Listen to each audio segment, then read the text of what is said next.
Magandang araw po sa ating lahat at narito po ang Electoral Board Guide for 2023 Barangay and SK Elections 2023 or BSKE 2023.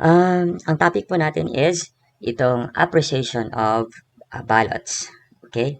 So, the general rule para sa mga electoral boards at saka sa mga watchers din para alam nyo to, how would the EB, the electoral board, will appreciate the ballot.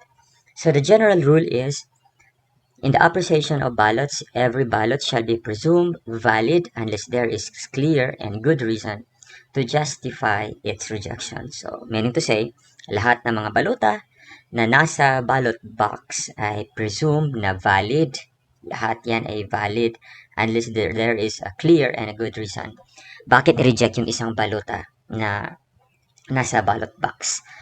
So, in making a decision on a particular controversial or confused ballots whatsoever, anong tawag natin kapag mayroong pagkakalito-lito dun sa mga EB, it should be majority voting. Any question in the appreciation of ballots shall be decided by the majority of the EB members.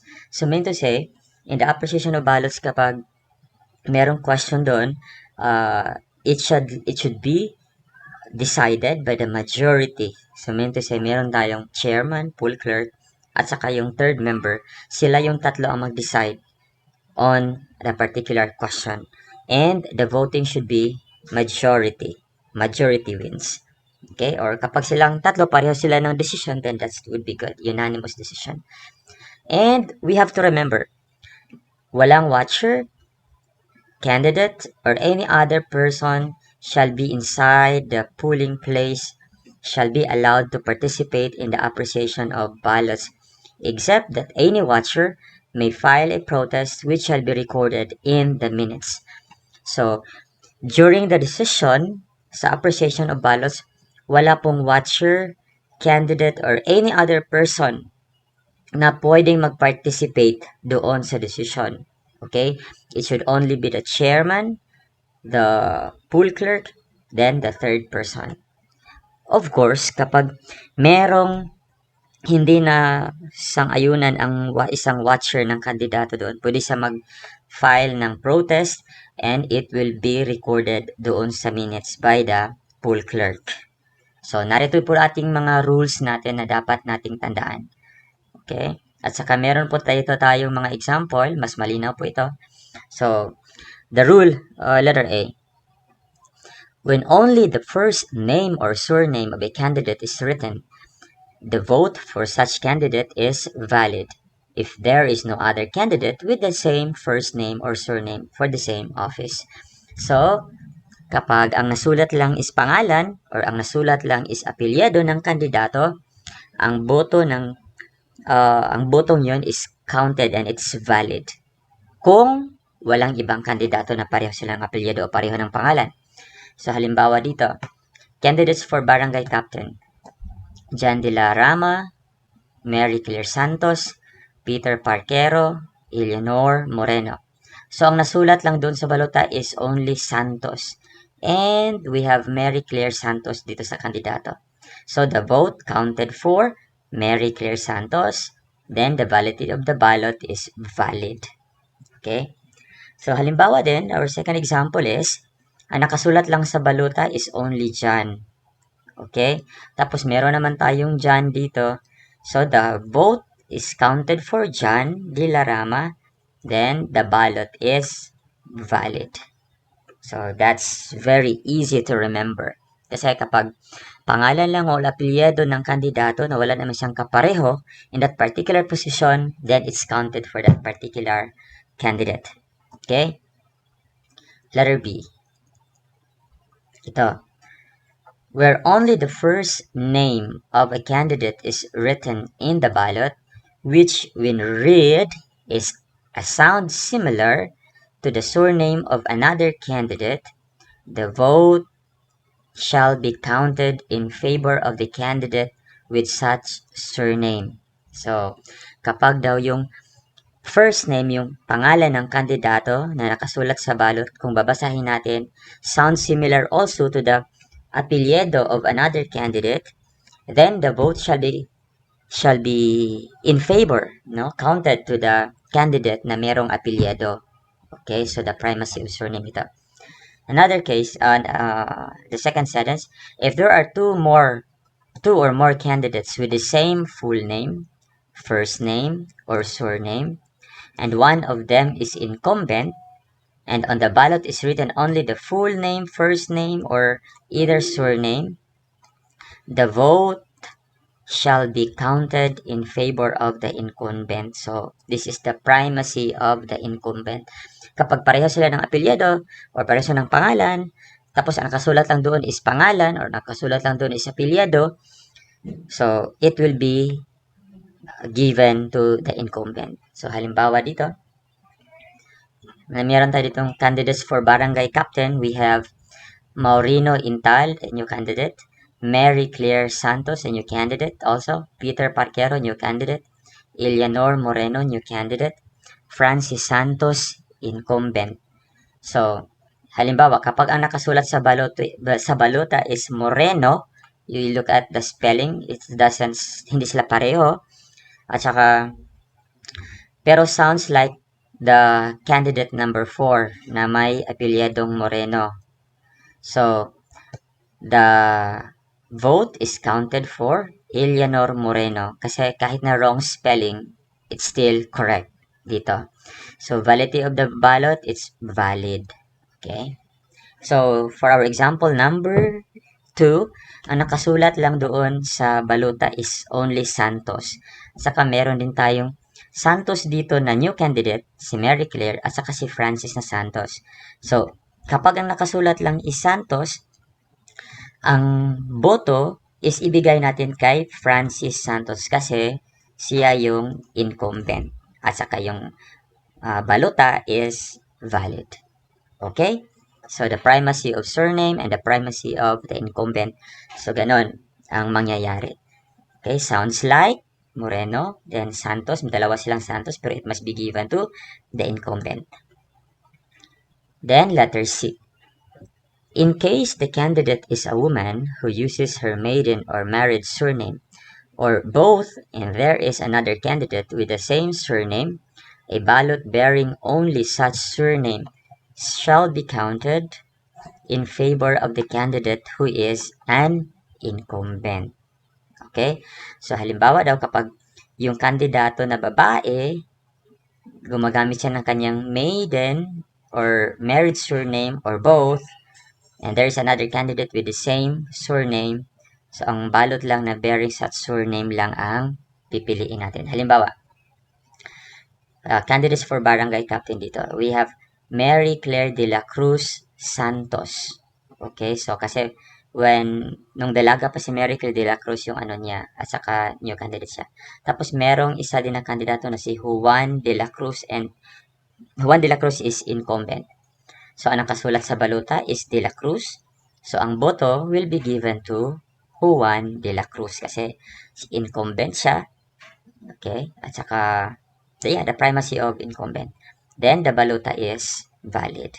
Another example, so meron tayo dito, si Mary Claire de la Cruz Santos, kasi married already, she became Santos. Then, meron din tayong kandidato na si Juan de la Cruz. Ang nakasulat sa baluta is de la Cruz lang. Okay? So, ang nakasulat sa baluta de la Cruz, remember, dito, si de la Cruz na Mary, siya yung incumbent. At saka, si Juan de la Cruz is the new candidate. So, the vote will be counted for Mary de la Cruz Santos. Bakit? Dahil incumbency Mary. Okay, although pareha sila ng apelyido, pero dahil incumbency, kahit na family, maiden name ito ni Mary Claire, Santos na siya ngayon, kahit na de la Cruz yung nakasulat sa baluta, kasi siya ang incumbent, it will be given to the incumbent, Mary Claire de la Cruz. Then, rule number letter D. When two or more words are written on the same line of the ballot. So kapag nakasulat lang sa isang linya ng balota, all of which are surnames, okay? Lahat ng nakasulat ng dalawa is surnames of more or more candidates. The same shall not be counted for any of them unless, okay? So, hindi siya counted yung boto na yon kapag combinations of words sa mga kandidato in one line shall not be counted for any of them unless one surname is incumbent who has served for at least 1 year. Okay, so incumbent siya tapos na kapag naging barangay captain or councilor na for 1 year. So, ibibigay yun sa kanya. Halimbawa, Mary Claire de la Cruz, new candidate. Tapos si Juan de la Cruz is a new candidate. At saka, yung nakasulat is de la Cruz de la Cruz. So, kanino mapupunta? Wala. Bakit? Dahil silang dalawa are si Mary ug si Juan de la Cruz, pareho silang bago, so walang mapupunta. Pero sana kung isa sa kanila is incumbent, it will be given to the incumbent. The ballot still valid. Now, we also have another here. Let's continue this one first. When two or more words are written on different lines of the ballot, so ibang linya na, all of which are surnames, pareho natin ng kandidato, or more candidates bearing the same surname of an office for which the law authorizes the election of more than one and there are the same number. So, halimbawa nito is kapag ganito din tayo, Mary de la Cruz incumbent, si Mary Claire de la Cruz incumbent, okay, and then Juan de la Cruz is a new candidate. At saka kasi yung nakasulat de la Cruz, so isa lang kasi for barangay captain, so ang boto ibibigay kay Mary Claire de la Cruz kasi siya ang incumbent at the ballot is still valid. Alright, let's proceed to letter E. No, we still have sample for letter C. So, candidates for Barangay Kagawad, we have example, Mary de la Cruz Santos, then Juan de la Cruz, then tapos may nagsulat na de la Cruz. So, the vote will be, kasi dalawa yung de la Cruz na nisulat, so, the vote shall be given to Mary Claire de la Cruz and Juan de la Cruz, kasi dalawa man silang kandidato na paliho ng apelyido. Kahit na, mga bago to sila, it will be given to them kasi dalawa lang din sila. Pero kapag tatlo yung de la Cruz, tapos dalawa lang nakasulat, the vote will be invalid. At saka pareho silang new candidate. Pero kapag may incumbent doon, it will be given to the incumbent. And the ballot is valid. Then letter E. When on the ballot is written a single word, okay, sa balota daw may nakasulat na isang word lang, which is the first name of a candidate and which at the same time the surname of his opponent, the vote shall be counted in favor of the latter. So, sabi dito, kapag isa lang ang nakasulat, tapos ang isa pangalan ng isang kandidato, yung word naman is apelyido ng isang kandidato, it will be given to the candidate na apelyido. Halimbawa, we have here, barangay captain. So, meron tayong, yung kandidato is si Juan de la Cruz, pangalan niya Juan.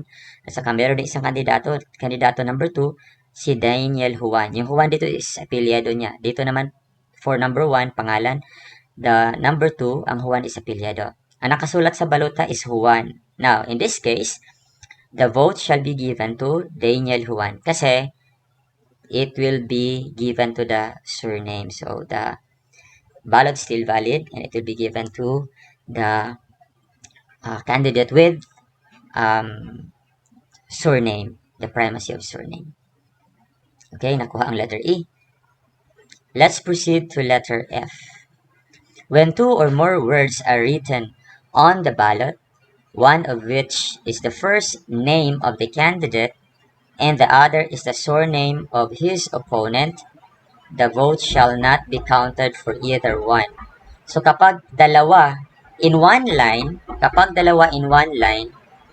dalawa ang nakasulat, then is a combination of pangalan ng kandidato at apelyido ng kandidato. Halimbawa dito, si Juan de la Cruz, one candidate. We also have Daniel Juan. Pero yung nakasulat sa kanyang baluta is Daniel de la Cruz. So, ang baluta is the vote will be given to wala. So, not counted ito. But the ballot still valid. Okay? So, yan. Let's proceed to letter G. Okay, let's proceed to letter G. When a name or surname incorrectly written, which when read has sounds similar to the name of a candidate which correctly written shall be counted in favor of such candidate. So, kapag daw yung pangalan at saka apelyido is na wrong spelling lang, no? Pero sounds naman similar, katunog ng pangalan ng isang kandidato, then it will be given to that candidate. So, halimbawa, dito, candidates for barangay captains are Juan de la Cruz, Daniel Juan, Linda Evangelista. However, yung nasulat sa ballot niya is Linda Evangelista. So, this is wrong spelling talaga, no? So, kahit na wrong spelling, in the appreciation of ballots po, it will be given to that candidate that sounds similar. It will be given to candidate number 3, Linda Evangelista. So, here, in the appreciation of ballots, wrong spelling is correct, no? So, the ballot is valid. Okay? Let's proceed to letter H. When a name of a candidate appears in a space of the ballot for an office for which he is a candidate and in another office which he is not a candidate, okay? He is a candidate and also in an office he is not a candidate. It shall be counted in his favor for the office which he is a candidate, and the vote for the office which he is not a candidate shall be considered stray vote, except when it is used as a means to identify the voter, in which case the whole ballot shall be void. Now, ibig sabihin na kapag doon sa space ng ballot nakasulat yung pangalan niya sa posisyon na kanyang tinakbuhan at saka sa linya din sa posisyon na hindi niya tinakbuhan, the vote will be counted to the position that he is a candidate. Okay? Pero, hindi yun i-count yung boto na hindi siya kandidato na posisyon. Okay? So, unless it is used to identify the voter, then the whole ballot shall be void. So, walang bisa yung ballot. Halimbawa dito, we have barangay captain, si Juan de la Cruz at si Daniel Juan. So, sa candidates for barangay kagawad, si Peter Parquero at saka si Eleanor Moreno. The name written on the ballot for barangay captain was Daniel Juan. So, that's counted for Daniel Juan. The name of the ballot on the barangay kagawad, sinulat pa din Daniel Juan. So, the decision is, for barangay captain, for the position, the vote shall be counted for Daniel Juan. However, kasi nakasulat doon sa kanyang barangay kagawad na Daniel Juan pa din, so it will be considered as stray. It's not counted. Then, the ballot is still valid. If the error was found to have been committed as a means to identify the voter, the whole ballot shall be considered void. So, yan. Kapag nakita na it was a means to identify or so it's like a marked ballot, so that whole ballot is, that particular ballot is considered as void. So, hindi yan bibilangin kapag it will be found out. Next, let's proceed to letter I. When in a space in the ballot, there appears the name of the candidate that is erased. Okay, so may pangalan ng kandidato pero it's erased. And another clearly written, another name is written, the vote is valid for the latter. So, kapag there's an erasure, binura, tapos may bagong pangalan na isinulat na clear, so yung pangalawang isulat na clear ang counted. Halimbawa, meron tayo candidates for Barangay Kagawad, si Mary Claire Moreno at saka si Peter Parquero. Ang nakasulat sa balota is nagsulat siya ng Parquero pero inerase niya, nilagyan niya ng X at isinulat niya si Moreno. So, the vote will go for Moreno. Okay? So, the vote will be counted for Moreno and the ballot is valid. Okay, so next, let's proceed to letter J. The erroneous initial of the first name which accompanies the correct surname, okay, of the candidate, the erroneous initial of the surname accompanying the correct first name of the candidate, or the erroneous middle initial of the candidate shall not be annul the vote in favor of the latter. So kapag daw yung initial is mali, pero tama naman yung surname, ang erroneous initial daw sa surname will be accompanying the correct first name of the candidate. The erroneous initial shall not annul the vote in favor of the latter. So meaning to say, halimbawa, candidates dito sa barangay captain si Juan B. de la Cruz. Tapos, ang isa si Daniel C. Leon. Ang nakasulat sa balota is M. de la Cruz. Wala namang M kasi dapat J. Pero kahit na ganon, kasi initial, shall not, ang rule is shall not annul the vote. So, the vote will be counted for Juan de la Cruz. Kasi wala nang ibang de la Cruz tumakbo dyan. And the ballot is valid. Now, let's proceed to letter K. The fact that there exists another person who is not a candidate. Okay, so, yung alam natin na merong isang tao na hindi naman siya kandidato with the first name or surname of a candidate shall not prevent the adjudication of the vote of the latter. So, para mas maintindihan natin, let's have the example. Example, candidates for barangay captain si Bea Tinoso then si Daniel Juan. However, yung nakasulat sa balota is Bea Alonzo. Wala namang kandidato na Bea Alonzo but merong barangay captain na Bea. So, the vote will be counted for Bea Tinoso. Okay? So, baka na-recall niyo si Bea Alonzo na sikat na artista. Kapareho ng pangalan. So, that count still for Bea Tinoso, then the ballot is valid. Next, letter L. Ballots which contain prefixes such as Sir, Mr. Okay, itong mga prefix datu, don, ginoo, honorable, gob, or suffix like iho, junior, segundo are all valid. So, walang problema po kapag gagamitin ito. Halimbawa dito, candidates for barangay captain si Peter Parquero, Daniel Juan. So, yung nakasulat sa balota naman is Mr. Nilagyan niya ng Mr. Daniel Juan. So, of course, the vote will be given to Daniel Juan and the ballot is valid. So, that's for letter L. Let's proceed to letter M. The use of nicknames and appellations of affection and friendship. So, ito na. Nickname, appellations of friendship and affection if accompanied by the first name or surname of the candidate does not annul the vote, except when there is used as a means to identify the voter, in which the case the whole ballot is invalid. So, kapag gagamitin yon as a means to identify, magiging marked ballot yun at saka the whole ballot will be invalid. Provided that if the nickname, kapag ginamit yung nickname niya, is unaccompanied by the name or surname of the candidate, and it is the one that by which he is generally or popularly known in the locality, the name shall be counted in favor of the said candidate for the same office with the same nickname. So, halimbawa, candidates for barangay captain natin dito, si Juan de la Cruz. Then, meron tayong si Daniel Pablo. Also, pugi sa kanilang lugar, no? Si Daniel Pablo is pugi. Then, Linda Evangelista. Ang nakasulat dito sa baluta is paring Juan. So, kasi wala na ibang Juan dyan. So, the vote will be given to Juan de la Cruz. Kasi siya yung kandidato na si Juan. The ballot is valid.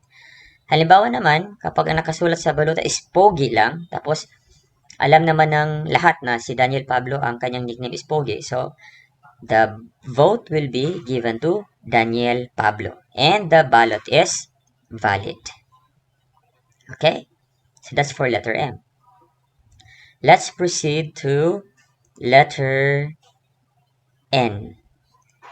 So, for letter N, any vote containing initials only, which is eligible or which does not sufficiently identify the candidate for whom it is intended shall be considered stray vote but not invalidate the whole ballot. So, kapag ang nakasulat lang is initial, tapos hindi pa din mababasa, not eligible, it's illegible. So, yung boto na yan will be considered a stray vote. Pero, hindi mag-invalid sa whole ballot. So, yung iba na klaro na naisulat niya, it's valid. So, halimbawa, candidates for barangay captain here, si Lisa Emilio, si Linda Evangelista, si Limuel Estacio. Tapos, yung nakasulat lang sa ballot is LA. Tapos, sila naman is LA silang lahat. So, ang boto for that position is wala. It shall be considered as stray vote. But the ballot is valid, no? Yung iba na naisulat niya, it will be counted.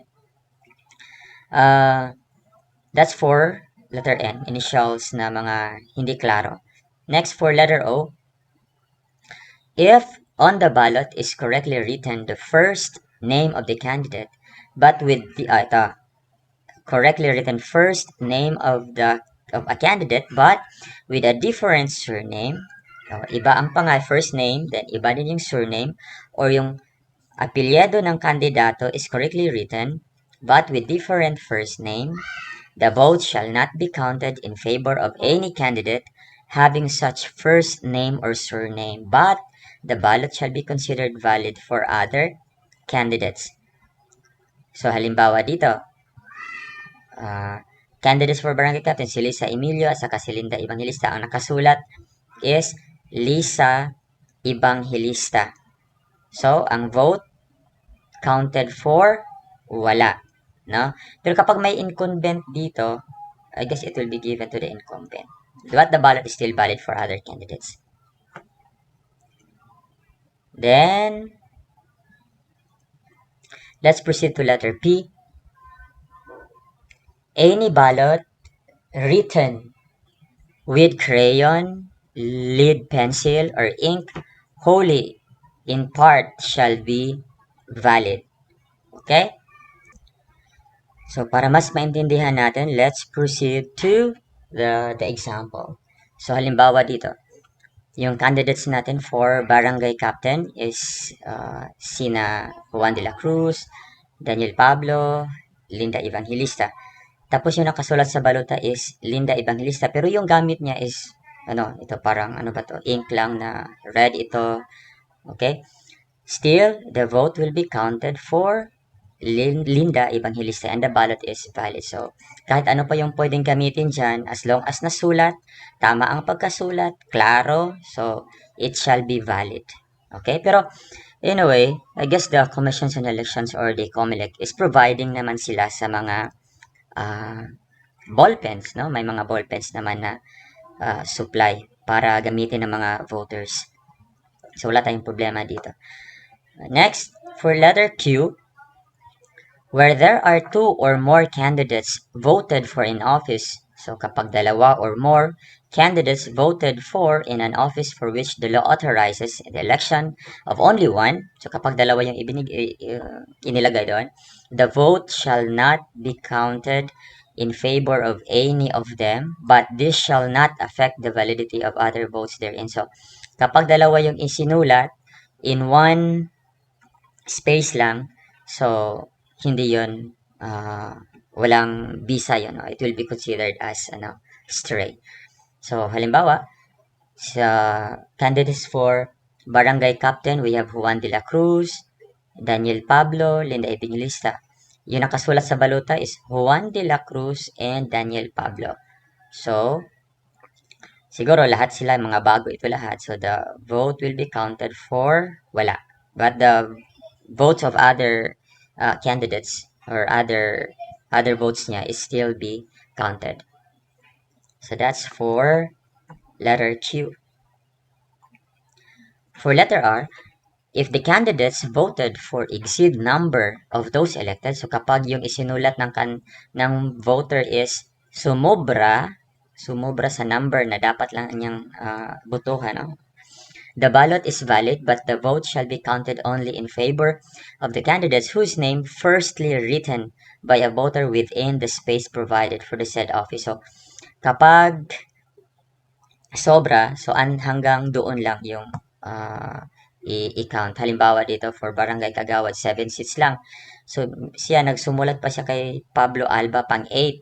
So, tingnan nyo, sumulat siya ng Alba. So, the vote that will be counted will be the first 7 lang. So, that's from Marie Santos hanggang kay Juan de la Cruz, kay Bea Alonso, kay Eleanor Moreno, Leonel Brista, Estacio, then Intal. Yung boto niya for Pablo Alba will be discarded. No? So, Santos to Intal lang yung kikwentahin. So, si Pablo Alba, wala siyang vote from that voter. The ballot is valid. It's not a problem. Let's proceed to letter S. Any vote in favor of a person who has not filed a certificate of candidacy or in favor of a candidate for an office for which he does not present himself shall be considered stray vote, but it shall not invalidate the whole ballot. So, kapag yung sinulat ng isang tao doon na hindi naman kandidato, so it will be considered stray vote. But yung iba na okay, na sinulat niya, so pwede yan. Halimbawa, candidates for barangay captain si Juan de la Cruz, Daniel Pablo, Lil Blista. Tapos yung isinulat doon sa balota is Eleanor Moreno. Wala namang Eleanor Moreno dito na tumakbo as barangay captain. So the vote will be considered stray. But the ballot still valid. So yung mga votes niya for yung boto niya for barangay kagawad, so it will be included. Let's proceed to letter T. A ballot containing the name of a candidate printed, okay, nakaprintaw and pasted on the blank space of the ballot or affixed thereto through any mechanical process is totally null and void. So, kapag idinikit, halimbawa, gi-print, tapos gi-paste doon sa baluta, the whole ballot is null and void. So, ganito, so null and void yan. So, walang pinta. Ilalagay yan doon sa, So, that's for letter T. So, hindi po pwedeng mag-paste, ano? Excuse me. Then, letter U. Circles. Ito. This is very important. Circles, crosses, or lines put on the spaces on which the voter has not voted shall be considered as signs to indicate his desistance from voting and shall not invalidate his ballot. So, kapag ganyan lang, isa lang isinulat, tapos nilagyan ng X, so the ballot is valid, tapos yung naisulat niya dyan na candidate, if that's correct, then counted for that. Letter V. Unless it should clearly appear that they have been deliberately put by the voter to serve as identification marks. So, kapag mayroong mga talagang ginawa, no?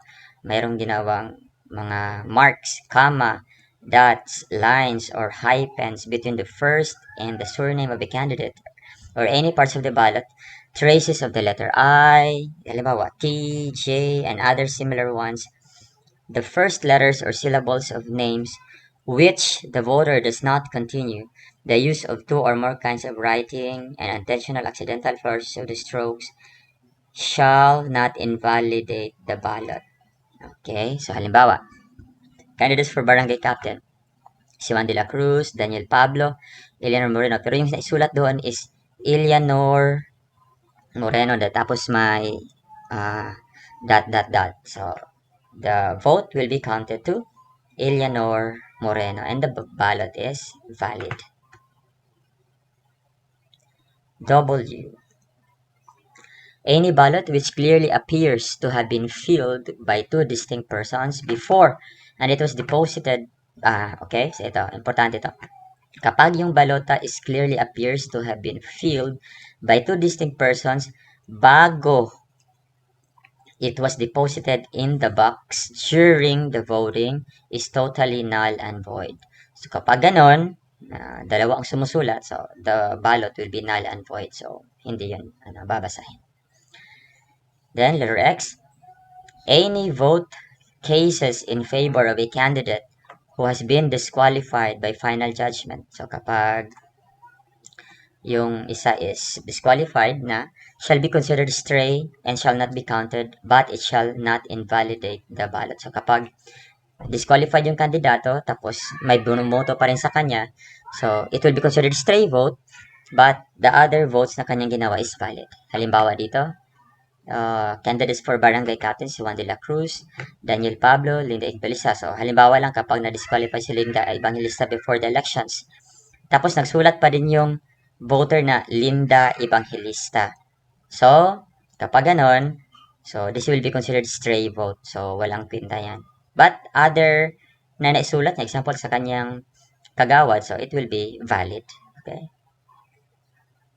Letter Y. Ballots wholly written in Arabic or in localities where it's general use as valid. So kapag daw yung nakasulat sa balota is in Arabic, it's okay.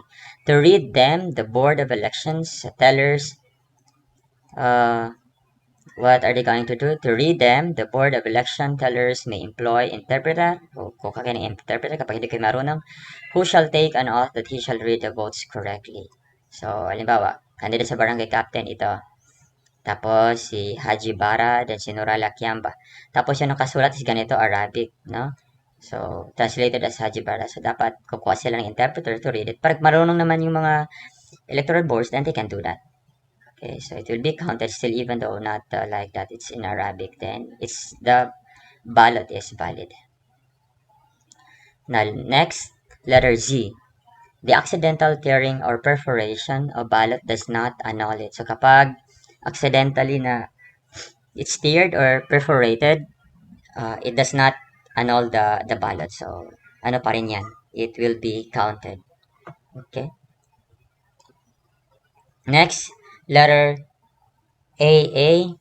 Failure to remove the detachable coupon from the ballot does not annul it. Kapag nakalimutan itong detachable, that's okay. It's still valid. Okay? So, that's for appreciation of ballots. At saka meron din tayo dito appreciation of ballots in case of substitution. So the name of substitute shall be reflected in the certified list of official candidates.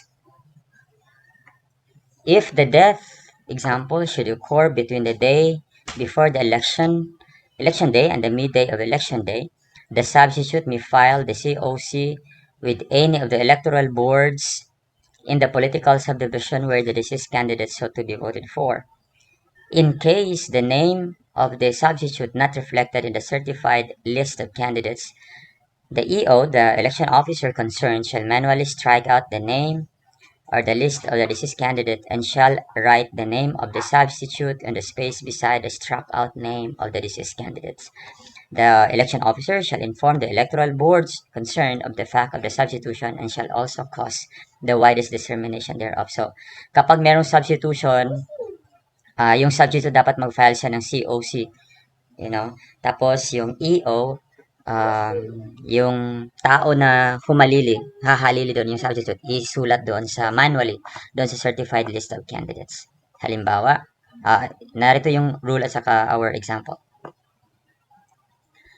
If the name of the substitute is included in the list of the official candidates, vote cast in favor of the substitute shall be counted in favor of the said candidate. So, halimbawa, example, candidates for barangay captain. So, si John De La Rama, substitute, Mary Crisata siya. Ang nakasulat doon sa ballot is, nakasulat John De La Rama. So, the vote will be counted for John De La Rama and the ballot is valid. Then, if the name of the substitute is not included doon sa official list of official candidates, the votes cast in favor of the deceased candidate shall be counted in favor of the substitute. So kapag hindi nakasulat yung pangalan ng substitute doon sa kanyang hinalilihan, so lahat ng mga boto for yung namatay na kandidato will be counted for the substitute na kandidato. Halimbawa, si Mary Claire de Santos namatay, pero ang kanyang substitute is si Linda Evangelista. Tapos yung nakasulat dito, name written in the ballot is Mary Santos pa din. So, the vote will be given to Linda Evangelista kasi yun siya yung substitute. And the ballot is valid. Okay?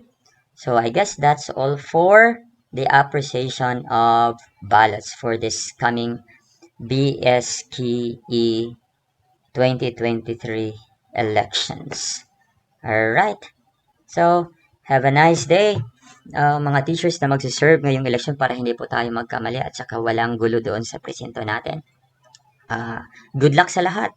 At saka sa mga watchers naman ng mga kandidato, then, okay, just cool lang po tayo, no? Just relax. Then, gawin lang po natin ang tama. Alright, so magandang araw po sa ating lahat. Naway pagpalain tayo ng Diyos. Bye-bye.